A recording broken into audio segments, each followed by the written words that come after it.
Haha, alright, you're probably wondering, big springs, mushy keys, what's this? Well, it's the Niz Plum x87, and we're gonna review it. The x87 is an electrocapacitive keyboard, aka a membrane keyboard for big boys. I'm Hippio Tech, and let's find out a little bit more about what makes this keyboard work. This board was sent to me for free by Epomaker to review, and I've never used an electrocapacitive keyboard before, so this will be my first experiences with the board and electrocapacitive switches. This board is made by Niz, which is a company out of China. They sell it through Epomaker and a couple other retailers. If you want to pick it up and support the channel, click the link in the description. Retailing at $155 US, the unboxing experience was a little bit plain. It comes bubble wrapped in a plain cardboard box. The instructions are entirely in Chinese, and it includes some simple accessories. But I was left looking for a little bit more. Included in the box are some replacement springs and sliders. These springs are supposed to be 10 grams heavier than the ones in the board. Additionally, the board has a detachable USB-C port, and the cable that comes included is actually very premium. It's one of the thicker USB-C cables that I've seen with the board. Also, if you're keen on breakfast, it includes a whisk, which also doubles as a keycap puller. So let's get the board unwrapped from its bubble wrap prison, and then we can take a good look at the build quality. The Niz Plum x87 features a fully plastic outer construction with what seems to be a metal plate. The outer construction is quite nice, being mostly screwless. However, it leaves it rather lightweight, only coming in at 794 grams. Next, we're going to do the classic Hippio Tech press on a board and knock on it test. This board has moderate deck flex, and didn't really leave too much to be desired. However, the knock test, as you'll see in a second, was quite a bit hollow.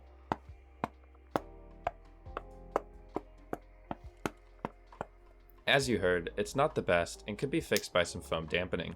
Now this board does feature dual mode adjustable legs, but as you can see here, I really struggled to push them back down, and they felt really cheap. However, I'm not usually one to use adjustable legs, so I was really happy that they included these non-slip rubber pads on the bottom of the board. The board also features a nice little cutout for a USB-C cable to go. It can go straight, left, or right. I believe these keycaps are OEM profile, and they sit on the keyboard really nice. I think at a default level, the typing angle is super comfortable, and it would be good for gaming as well.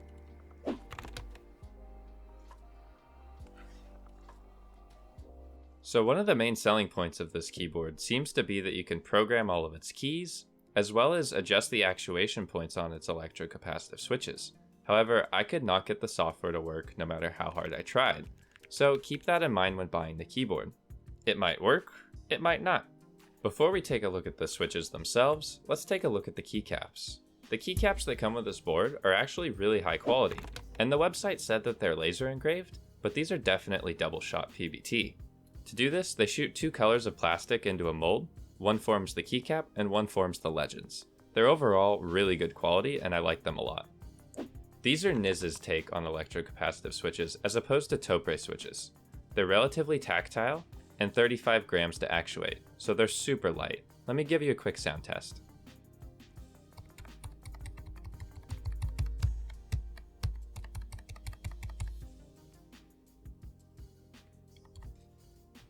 These switches also use cherry style stems, so you could use any keycap set interchangeably.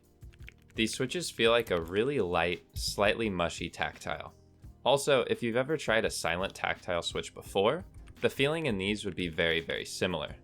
You feel a slight bump on the way down and a slight bump on the way up, which is really satisfying, but it leads to a bit of a scratch. I've heard that you can lube these switches, and I might look into that for a future review. Let me know what you guys think. Now, if you're a keen-eyed viewer, in that B-roll you might have noticed that the stabilizers look really weird, and these are actually my least favorite part of the whole board, simply because they are the most infuriating thing ever to put back on. As you can see here, they use free-floating stems that connect to your standard switch. Whew, boy howdy are they hard to get right. They have to be perfectly oriented to fit into your keycap stem hole, and let me tell you, it's hard to perfectly orient them. This kept happening. But if you can deal with all this trouble, or you don't swap your keycaps often, they're probably some of the best stock stabilizers in a board, which is good because there aren't any replacement options, and you're stuck with these. It's also worth noting that they do come factory lubed. Probably the most annoying part though is when you swap keycaps, there's a good chance that you're going to rub it all off again and have to lube them yourselves. I'm going to give you a quick sound test of what the stabilizers sound like. Let me know what you guys think in the comments.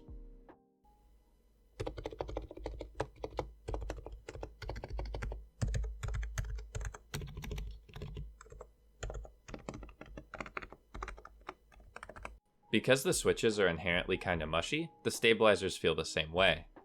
However, as far as stock stabilizers go, these are some of the quietest and would be best if you're trying to be quiet around others. Now, I guess since this is a keyboard, we have to plug it in. The USB-C cable, as I said before, is really nice, braided, and quite thick. It plugs into a recessed part of the back of the keyboard, and then you can route it whichever way you want. For example, I'm routing it to the left side of the keyboard, as my computer's on the left side of my desk. This is a really nice feature to have if you're just using the stock cable. However, if you want to replace it, it could be annoying. At $155 US, it's probably your cheapest offering into electrocapacitive keyboards. However, I still don't know if that's worth the price, but that's ultimately up to you. I think it's relatively fun to type on, and was pretty fun to game on too. And I think I'll be checking out a Topre keyboard in the future. I'll leave you guys with a sound test. Please watch the whole thing so I can please my YouTube algorithm gods. And remember, if you liked the video, get subscribed and join the Discord. I'll be doing a lot more cool videos in the future.